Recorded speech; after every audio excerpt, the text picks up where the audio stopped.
The Riviera Hotel and Casino on the Strip, and Efren Reyes with a 3-0 lead, and he continues to make that corner ball off the break. He sure did, and he made the corner ball, and again, the cue ball is coming up table with the 1. Now, he can hit the 1, obviously, but I don't know if it's so easy. It's got a little bit more angle than he would like. I think he's going to try and cut the 1 in and hit the 3, the red ball, or possibly, yeah, he hit the 3, the red ball, and try to stop the cue ball, but he hit the 3 on the wrong side, and look where he winds up. Of course, now for normal players, you'd think, well, the other guy's going to win the game. You see the 2, the blue balls up table. Efren must kick at the 2, but oh no, he's going to do something smart because Paul Potier hasn't won a game. He actually tied the 4 and 5 up. See, so he's going to give Paul Potier a cue ball in hand on the 2, but make it more difficult for him to run out. And that was a good choice. Now, the average player would have automatically tried to bank and hit the ball. Exactly right. Yeah, following like the lines that I made. But then again, what he wants to do is, see, he can play the 2, and you see the 3, the red ball, is in the same area as the 4 and 5, but he must get a good angle on the 3. Now, he's got a nice angle on this. Let's see what happens here. He may have too much angle. I'm not too sure. He'll just play the 3 and follow the cue ball down.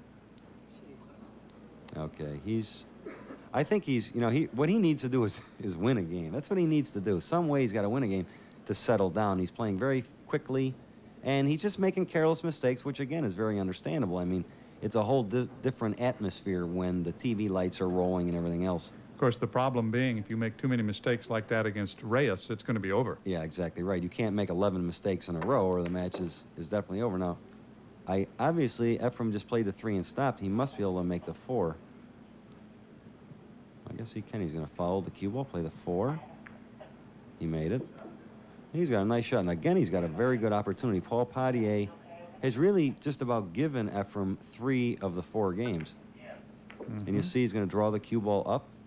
He's in a nice area. He'll play the 6 and hit the cue ball with low right English. A little bit of low right English. Put the cue ball somewhere near the center of the table again. And now, see, look, watch him. He's trying to slow it down. Look what he did. Now, see, that's, even for a guy like Efren Reyes that controls the cue ball as well as he does, he's got more angle. But you see, if he just makes the ball, he can get a shot at the 9. And he made the 8, and therefore it does have a good shot at the 9. Would like to come off the rail a little bit to have some room. He was a little more angle than he would have liked on the 8. Reyes gets out on the 4th rack.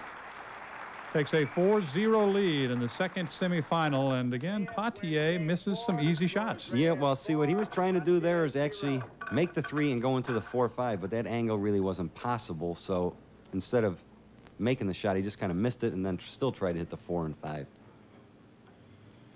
Reyes has been successful off the break, and normally it's been that corner ball that has gone for him. Let's see if he continues. He's going to stay on the same side of the table. He's staying in. The corner ball's been going in. And again, there it goes. Oh, wait a minute. Look out, the scratch. Made 2 balls and scratched. That was a very bad break. Now, Efren broke the balls. The cue ball was near the side pocket, and then it got kicked by another ball, boom, right in the corner. You see it from here. Watch this. He breaks. Cue ball's in good position. Look at I think the 3 ball comes up, boom, right in the corner. You just can't help that. I've seen it sometimes on the break. You hit it, and that ball will knock the cue ball right off the table. Exactly. Not into a pocket. It goes off the table. Well, this is another good opportunity for Paul Potier. He made the 3 and the 4, and he's got a shot at the 5, the orange ball. He really needs a win, as you said. He has to cut off the run of Reyes. He's got to win this game. I mean, I think to have any kind of realistic chance, he's got a very good layout. He can play the 6, follow it up a little bit. Now he's got the 7. All he's got to do is just make the ball and draw the cue ball about maybe 2 or 3 feet back, which for him really shouldn't be that difficult. Put it about in that area. Okay, he chose to go 1 rail. He had a little bit more angle than he would like. But he still got where he needed to be. He's absolutely perfect. All he's got to do is make the 8. He can follow or draw the cue ball. And I think also it's a time where you really have to reach down and get some extra concentration and make sure of the shot. Well, I believe with this game now, I think he's going to get over the jitters. And there you have it. Potier wins a game, his first of this match. He still trails by 3. It is 4-1 after the first 5 racks of semifinal number 2. What an important game for Paul Potier to break the ice. Yeah, it sure was. I mean, you can't let the match get so out of hand that you're down by 7 or 8 games. Along with Mike Siegel, I'm John Sanders, and we're in Las Vegas, Nevada. We're on the Strip at the Riviera Hotel and Casino, and we certainly thank them once again, as always, for hosting the World 9-Ball Championships and being such great hosts to us and to all of the players who've been part of this tournament. Paul is anxious, isn't he? Yeah, he sure is. You know, normally he's a slow player. Now, he did something there that I really can't believe.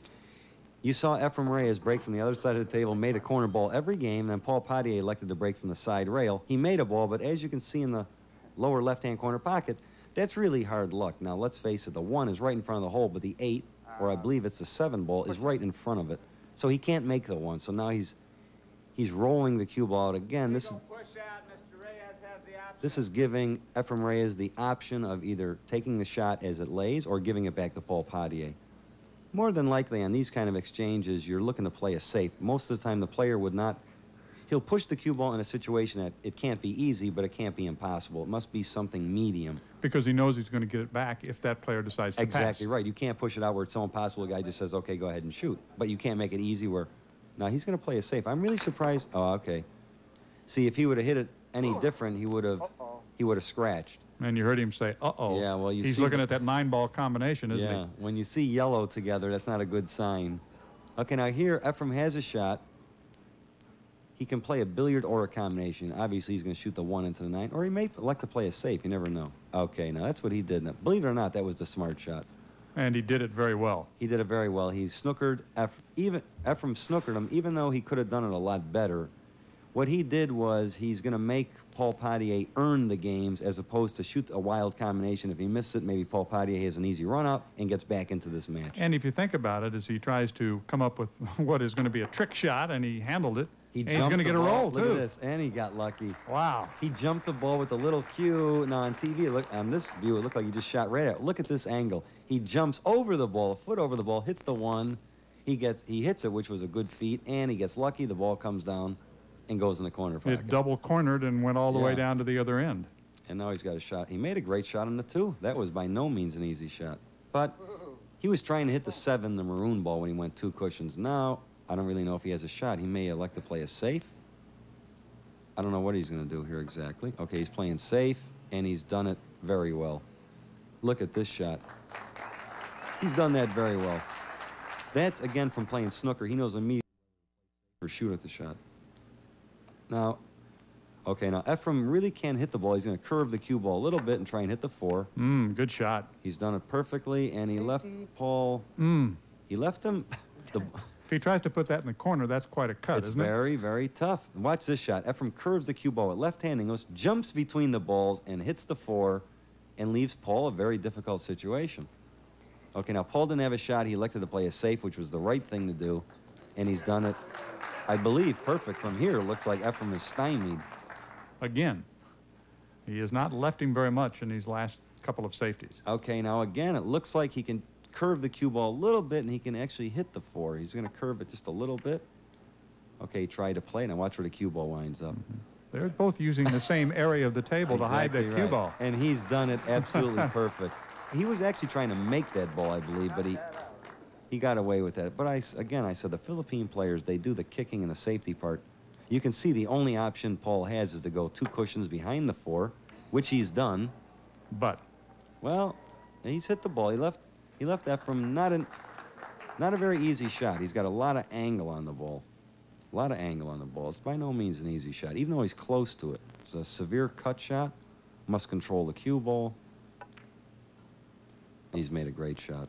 Ephraim Reyes, ranked number 13 on the Pro Billiards Tour. He's made a great shot, and he's put himself in perfect position. Reyes is 38 years old and certainly one of the top players in the world, leading Team Philippines to the World Team Billiards Championship. Which you mentioned the Canadians who defeated your team, the United States. Right. Exactly right. So you're starting to see an international flavor now in pool. It's just much like in golf. A lot of the top players now come from all over the world, and pool is getting like that too. It's an international sport now. Should mention, though, that Puerto Rico actually won the tournament, not Canada. Canada made it tough for you because they beat you early in the tournament. Yeah, Puerto Rico did win the North American Conference, and they went to Las Vegas, and then the Philippine team ended up winning the whole conference. Led by this man who was the captain of Team Philippines, and he takes a 5-1 lead. Winning 5 of the first 6 racks. He has the lead. Stay with us. We're coming right back to Las Vegas. Ball championship for 93, semifinal, and Reyes with a 5-1 lead over Paul Potier. Reyes on the table with the break. And again, we see Ephraim has made, I believe, 2 balls on the break. The 1 on the side, and I think the corner ball went in. Corner ball's his favorite, isn't it?